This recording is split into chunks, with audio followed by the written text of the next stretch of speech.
Son corps rejetait son propre sang, jusqu'à ce qu'un médecin tente l'impossible. Elle saignait de l'intérieur, pas à cause d'une blessure, pas à cause d'un accident, mais parce que son propre corps la considérait comme une ennemie.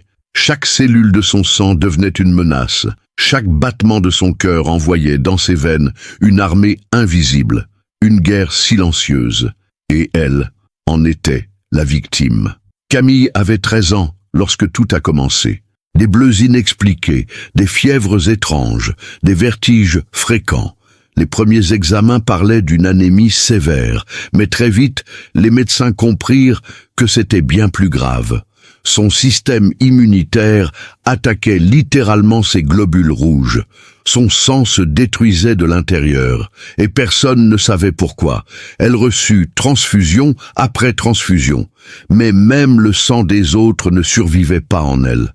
En quelques heures, il était détruit, rejeté. Comme si son corps criait « rien d'étranger, même pas la vie ».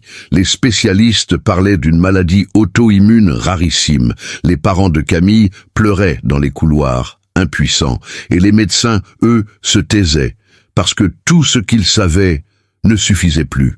L'équipe proposa des traitements extrêmes. Chimiothérapie, immunosuppresseurs, isolement total.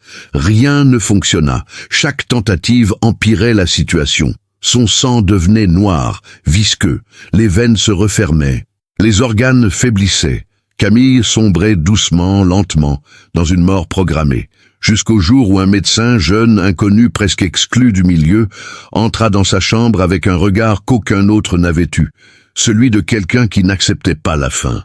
Il ne proposa pas un traitement, il parla d'une idée, d'une folie, d'un protocole interdit, et ce qu'il tenta, personne n'avait jamais osé le faire auparavant. Camille n'était pas malade, elle était condamnée. Chaque hôpital qu'elle traversait ajoutait un mot à son dossier, une étiquette supplémentaire, un pronostic plus sombre.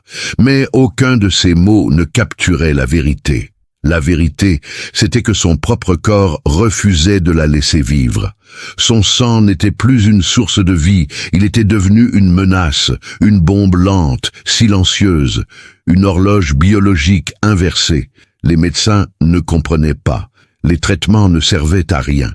Chaque transfusion était comme verser de l'eau dans une bouche fermée. Elle rejetait tout, même elle-même. Et à mesure que les jours passaient, Camille se vidait. De son énergie, de ses couleurs, de ses souvenirs. Sa peau devenait froide. Ses rêves s'effaçaient. Ses yeux, autrefois vifs, fixaient un plafond qui ne répondait plus. Mais parfois, l'impossible trouve un chemin. Et c'est dans les couloirs d'un hôpital fatigué qu'un médecin, venu d'ailleurs, parla d'une hypothèse. D'un pont entre l'immunologie et la neurologie, d'un protocole effacé, oublié, banni, une procédure risquée, interdite, théorique. Et ce qu'il osa tenter allait changer à jamais le destin de Camille et celui de la médecine.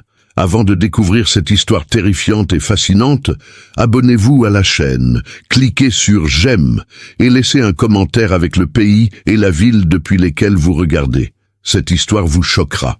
Mais elle pourrait aussi vous faire réfléchir sur les limites de notre corps et jusqu'où la science peut aller pour le sauver. Préparez-vous, ce que vous allez entendre dépasse les règles, car parfois, pour vaincre la mort, il faut défier la biologie elle-même.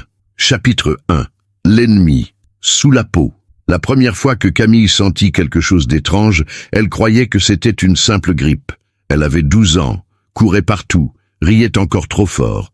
Mais un matin, elle s'éveilla avec des bleus sur les jambes, des traces violettes qu'elle ne se souvenait pas d'avoir provoquées.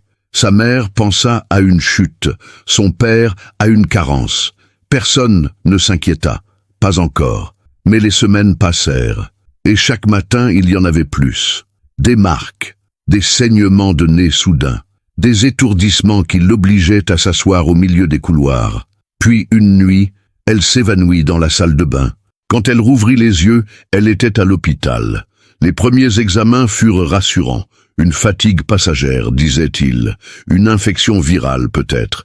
Mais ces globules rouges, eux, chutaient sans explication.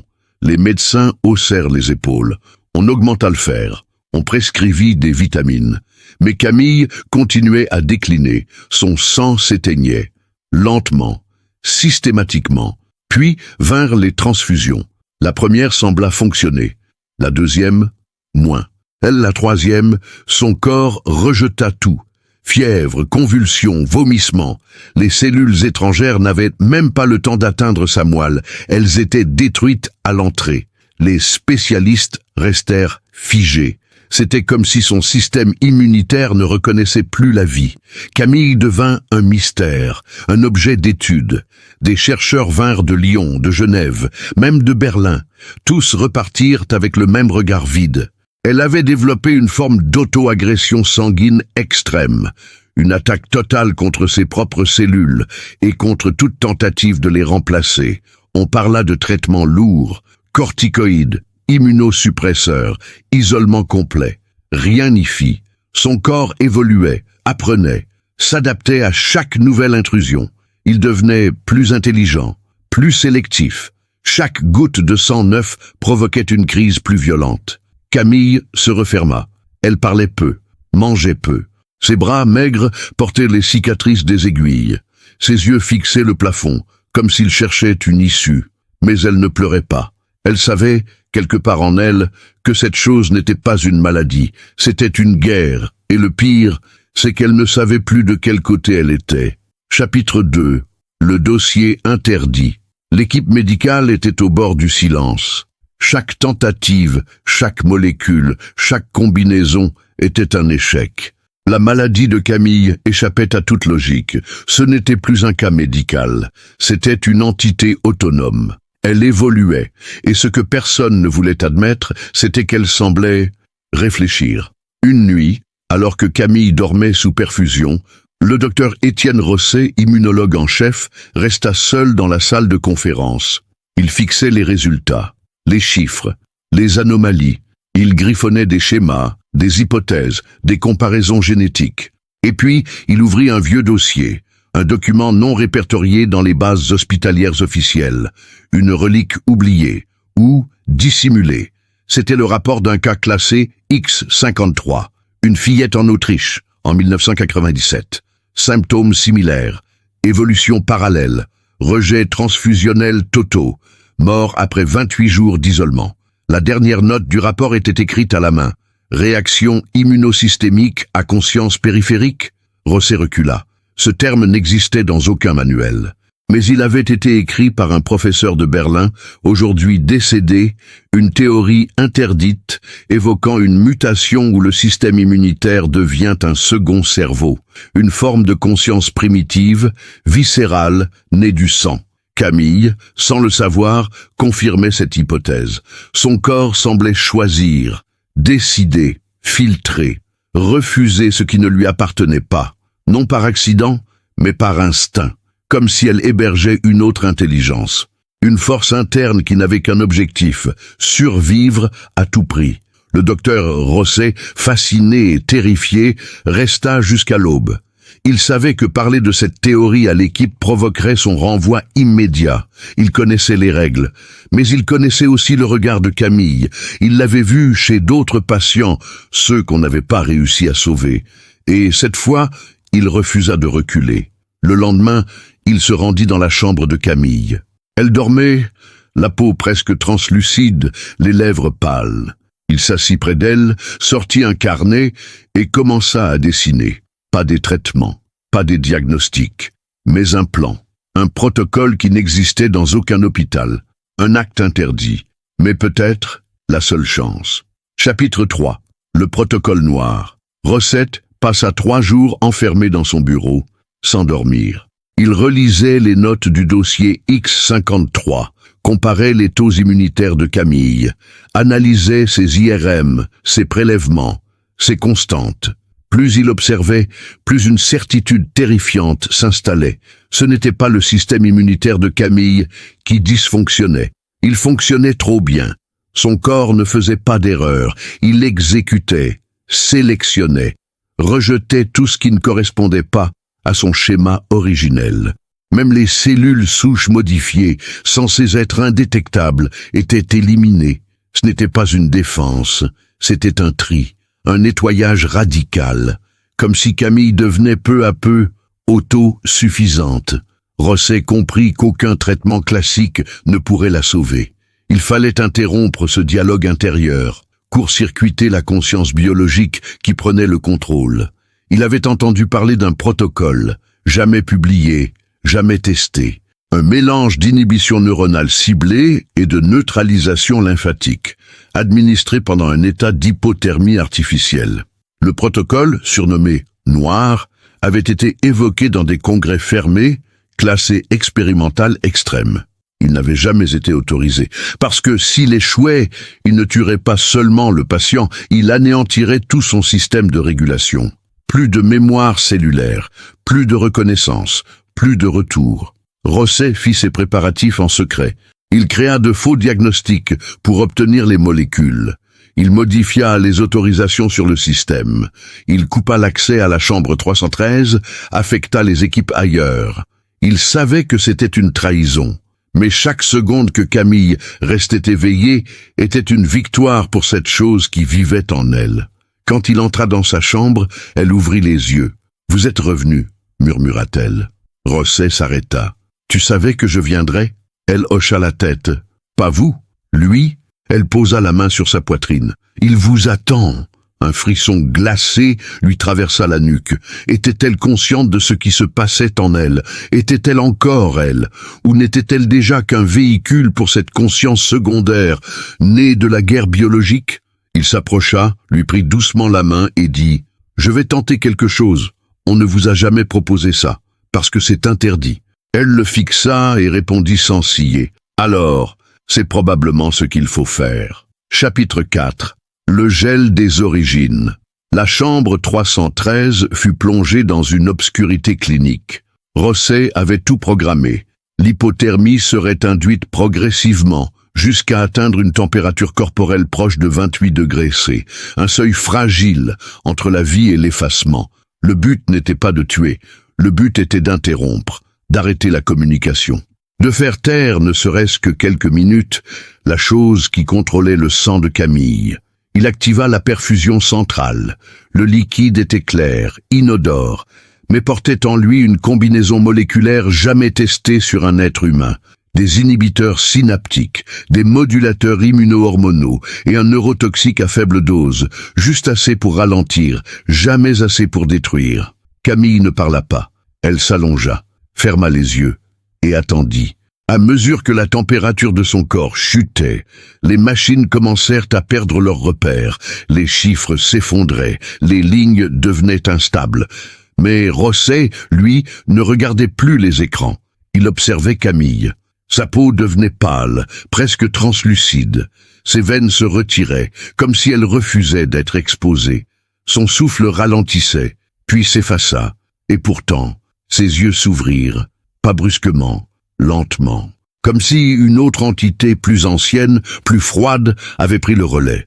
Rosset recula. Le regard qu'elle portait maintenant n'était pas celui d'une enfant. C'était un regard vide de peur, vide d'émotion, plein de silence, un silence intelligent.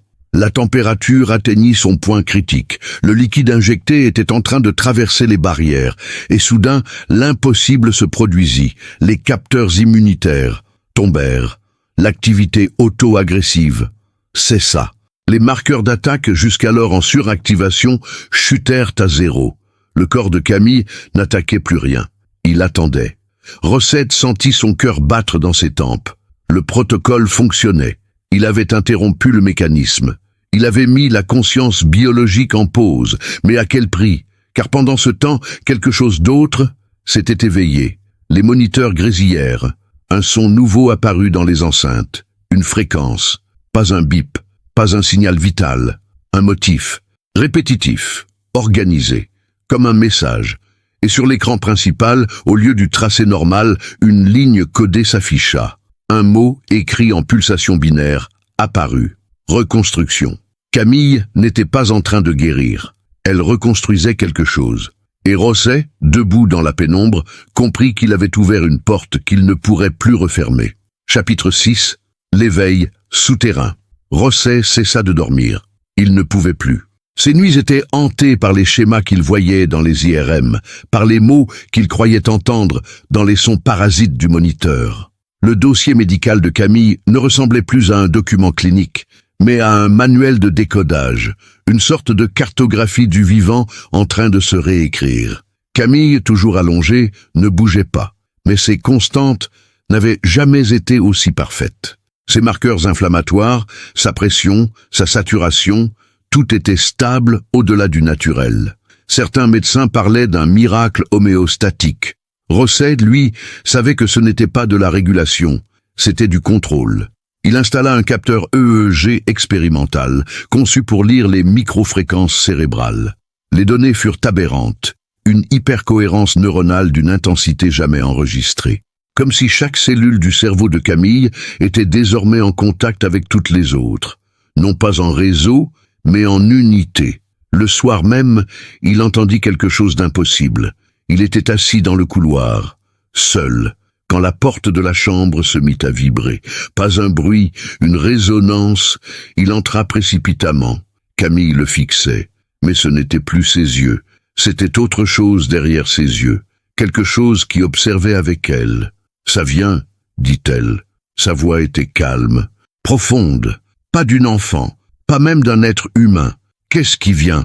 demanda Rosset, presque sans voix. « Ce que mon corps prépare depuis le début, » répondit-elle. « Tu as gelé la guerre. Maintenant, il construit la suite. » Rosset sentit ses jambes faiblir. Le système qu'il avait tenté de désactiver ne s'était pas arrêté. Il s'était réorganisé. Il avait profité du silence pour planifier. Les capteurs se mirent à grésiller. Une forme d'impulsion, codée, répétitive, s'échappa de la machine. Rosset comprit. Il ne lisait pas des données médicales. Il lisait un langage. Et Camille, posant sa main sur le moniteur, déclara simplement « Il est temps d'envoyer le signal ». Chapitre 7. Le contagionnaire silencieux. Le signal fut discret, presque imperceptible. Une fréquence basse, transmise par les électrodes posées sur le crâne de Camille. Aucun son, aucune lumière, juste un frémissement dans les machines. Les techniciens pensèrent d'abord à une panne de calibration, mais Rosset, lui, savait ce que c'était. Ce n'était pas une erreur, c'était une émission. Ce que Camille portait en elle ne voulait plus simplement survivre, il voulait communiquer. En moins de 24 heures, d'autres patients dans l'hôpital commencèrent à présenter des symptômes atypiques, frissons sans fièvre, insomnie, rêves partagés. Une infirmière du service voisin fit une crise de panique, affirmant avoir vu des formes pulsant sous sa peau, comme des réseaux qui n'étaient pas les siens. Un jeune interne s'évanouit après avoir touché la poignée de la chambre 313. Rosset ordonna la fermeture complète de l'étage. Il désactiva les connexions réseau, débrancha les appareils connectés. Trop tard, le signal avait déjà circulé. Il n'était pas numérique, il était biologique. Une impulsion codée dans les fréquences électromagnétiques du vivant. Camille n'émettait pas un message vers des machines. Elle émettait vers d'autres corps. Un soir, alors qu'il vérifiait une caméra thermique dans la chambre, Rosset vit l'impossible. La température autour de Camille formait un motif en spirale, semblable à une fleur nerveuse. Le centre était son thorax, les pétales, ses terminaisons. Elle était devenue un émetteur vivant, une graine implantée dans la biologie humaine. Il tenta de la réveiller. « Camille, tu m'entends ?» Elle ouvrit les yeux lentement. « Il est déjà en vous, docteur », répondit-elle sans bouger les lèvres. « En moi, vous avez respiré son signal. Vous le portez maintenant. » Rosset recula, horrifié. Il tenta de se souvenir de ses gestes, de ses contacts. Depuis quand était-il exposé? Depuis combien de temps était-il porteur? Mais, au fond de lui, il le savait déjà.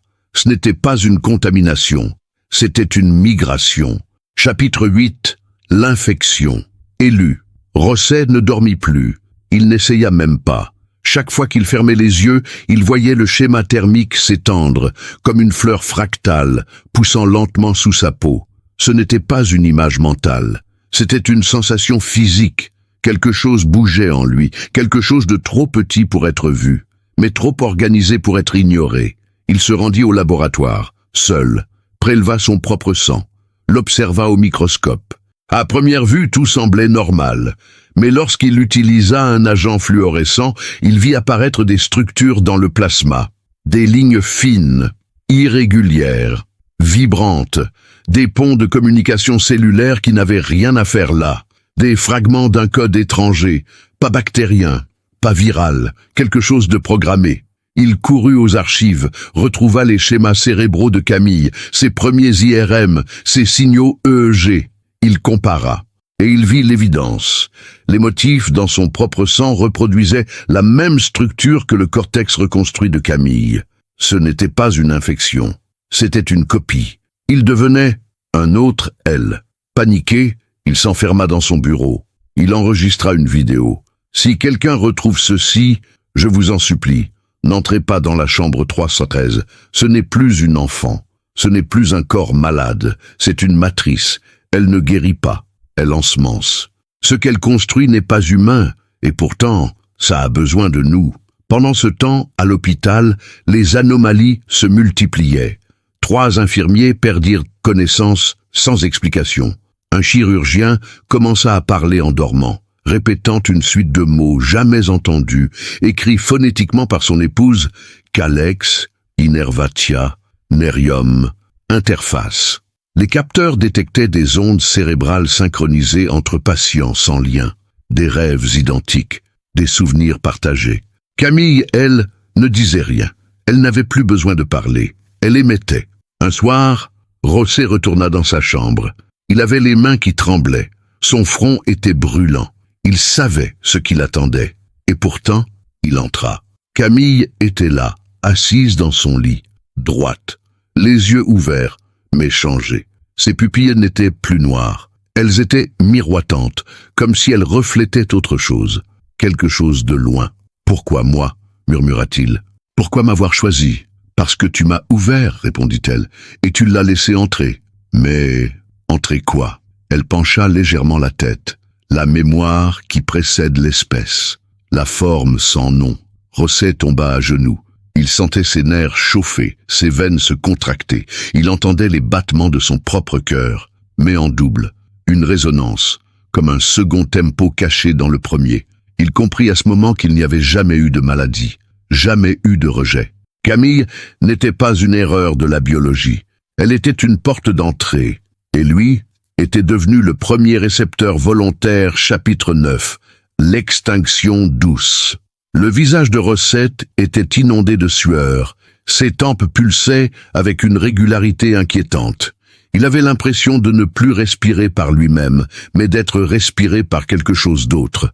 Un souffle ancien, une volonté organique qui n'avait pas de nom. Tout son corps résonnait au rythme de Camille. Mais ce n'était plus Camille, c'était l'autre chose, celle qui avait attendu patiemment que quelqu'un ose briser le cycle. Rosset sortit de la chambre en titubant. Les couloirs étaient vides, trop calmes. Il remarqua que toutes les horloges électroniques affichaient de la même heure, 3h13, comme le numéro de la chambre. Une coïncidence ? Il ne le croyait plus. Depuis l'injection du protocole noir, la réalité elle-même semblait avoir été réécrite autour de Camille. Il chercha un miroir. Il en trouva un dans la salle des internes. Et ce qu'il vit le terrifia. Ses pupilles étaient dilatées jusqu'à l'extrême. Mais au centre, une vibration, un micro-mouvement, presque imperceptible, comme si ses yeux contenaient un battement nerveux indépendant. Il pencha la tête, et dans le silence de la pièce, il entendit un autre cœur battre dans son crâne. Les jours suivants, d'autres membres du personnel commencèrent à ressentir des effets similaires. Perte de mémoire, à court terme. Difficulté à nommer des objets.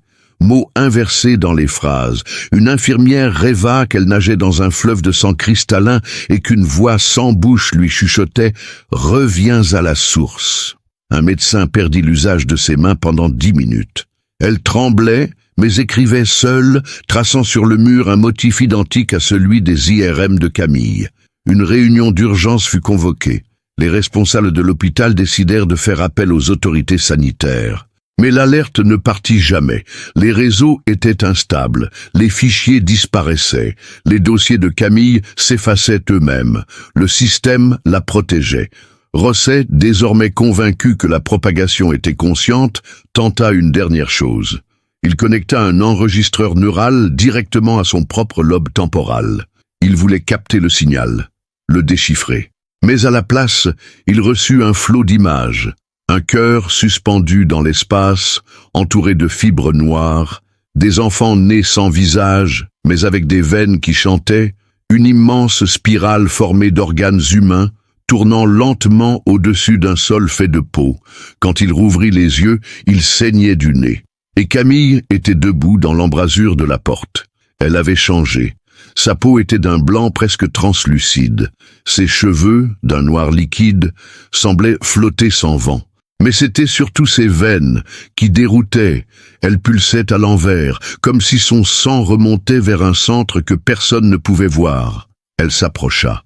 Rosset, paralysé, ne recula pas. « Tu comprends maintenant ?» dit-elle. « Oui, » répondit-il, « tu n'étais pas malade. »« Non, » confirma-t-elle, « j'étais en incubation. Et maintenant ?»